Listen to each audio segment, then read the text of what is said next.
Alright, and we have made it to game 4. We both keep our opening grips. Bob's actually going to go on the play again, because he argued that there was probably no way he could win post-sideboard with me on the play. So he's going to start off on Island Cloudfin Raptor, which is a good start, and he's not draining any of his own life, so it's fine. I got my Temple as usual. I'm going to sit here and ponder it a little bit, and that's going to go on the bottom. I think this is another game where I ended up needing a bunch of land, so I'm probably just looking for those with all my things. And, yep, there's his buddy, Judge's Familiar. And I hate these guys. The core of 1-drops that the blue deck gets is so good. Yeah, it's just like, Judge's Familiar is so good against me just in the main board, and it just runs that so effectively. So yeah, he's actually just real hard on the damage plan. He realizes that's like what he needs to do, as you've seen in the past couple games. He'll just like drain me real low, and he does it so efficiently this game. Like what? It's it's turn 3. I'm already down to 15. I haven't done anything but played a whole bunch of lands tapped. And again, another Temple. We'll see if this one gets a stain. Nope, still bending stuff. Going to the bottom. Yeah, he just has like a whole lot of aggression this game. As you can see in his hand, he had a rapid hybridization, which is definitely going to come in clutch for him. So he just beats in for another 4. Takes me down to 11, and I'm just really feeling it. I'm sitting here like, alright, what am I supposed to do? I guess I just got to take all this. Yeah, so obviously I'm going to slam Jace here. Tick that up and hope that that is going to fix all of my woes, although it never seems to happen that way, especially right here, because he's going to Rapid Hybridization on his Judge's Familiar, which is going to give him a fresh 3/3 that can swing for 2 next turn and evolve his Cloudfin Raptor, so that that's swinging for actual damage as well. Activate that Mutavault, and all of a sudden he's still just swinging in for 4.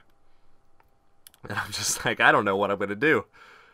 Oh, yeah, this one's like the most out of control so far, but I mean, like I said, when Bant Superfriends stabilizes, it stabilizes real hard.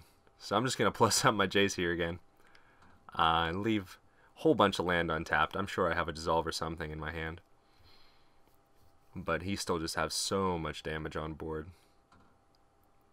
And he's got the Detention Sphere for Jace. That probably comes into play right now. And this I thought it was awkward, because he moves that Mutavault over and uses it for the Detention Sphere. And I was just like, why would you even do that? Why would you even do that? And he argued with me that he had a reason for doing it. And I was like, that's fine, let's see it. And I can't quite remember what it was. So now I'm a little excited to find out exactly what it was again. Okay, so I'm going to go back down. I'm just down to 4 already. This is just real. Okay, good, I have a Sphinx. My paltry Sphinx for 2 stabilized me a little bit. Well, whatever he had, it wasn't his 1 Dissolve from the sideboard. So I'm going to get some cards. Just play out a land and... Oh, that's right, this is the double Detention Sphere. Yeah, okay, this is really awkward. So you'll notice right there that I put down the one on the Cloudfin Raptor first, and then the second one was targeting his token from Rapid Hybridization, so it's just a 3/3 Frog Lizard.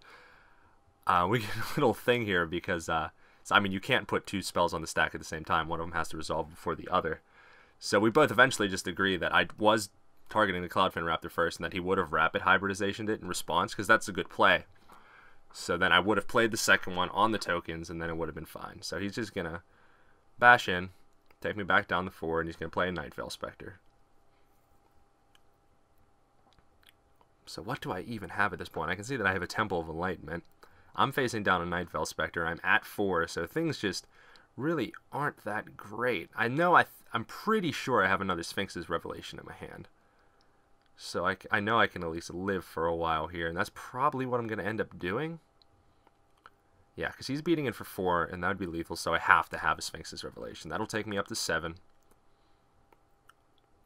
I'll draw some things, see what I give him. I end up giving him my Elixir of Immortality, which definitely isn't that fun.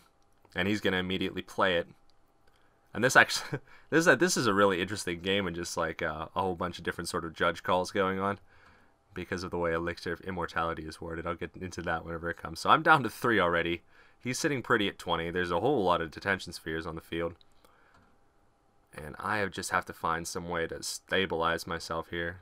I'm still just bleeding life all over the place. Playing lands tapped isn't very exciting. I know I have a Dissolve in my hand. I can see that. I think I seriously have another Sphinx's Revelation too, so good for that.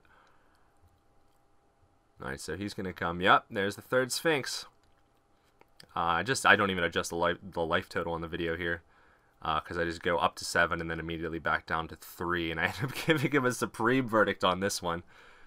Oh, I was just like, these Sphinxes just aren't getting it done. It's not good enough. But that Detention Sphere paired with, gotta be something else I have in my hand. Yeah, so I sit here and ponder this for a while, just trying to decide what I can really do here. Right here is going to be the Detention Sphere. And that's going to come down on Nightveil Spectre. And that's going to make it so that I'm not necessarily dead next turn anyway. So I got a Hallowed Fountain in hand. He just sort of sorts things out over there. And at this point, Andy had taken the Supreme Verdict and the Elixir that had been exiled by the Nightveil Spectre, and then Bob's like, what? I played that. So I get to have that back, so that's exactly what he does. He takes that back. And I just passed the turn back to Bob, so I guess I'm sandbagging something. Hopefully Azorius Charm, and it is. Alright. So he's going to end up playing the Frostburn Weird. I have that Dissolve for it. So that's what's going to happen there. I'm going to Scry. And like all the rest of my Scries this game, it's just going to go right to the bottom. Which I guess it was just land, because I just show it right to Bob. Draw my card for the turn, and there's a Jace. That's definitely something I want. So I'm going to shock myself down to 1, because why not? Oh no, I got a Mistcutter Hydra. Oh, that is deep. So that's going to be a 9/9. That's going to take him down to 11 all of a sudden. He's going to rip that Mutavault back off the top. He's going to play it and immediately forget that he can't activate it right away. So he's like, nope, okay, all right, yeah. I knew there was a reason you went down to 1, and I couldn't attack this turn. Yeah, I was actually worried there for a second, because I was like, man, did I really just do that? Did I really just tap everything and just die? No, I was real fine.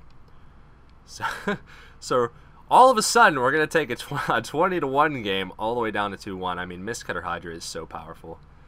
It's the absolute best card against this deck. They don't have... I mean, he has the Celestial Flares from the sideboard, but they're not in any significant number. And I mean, I'm a control deck. I have counterspells and stuff, so you have a reasonable means of fighting that plan. But yeah, Mistcutter Hydra just amazes me every single day.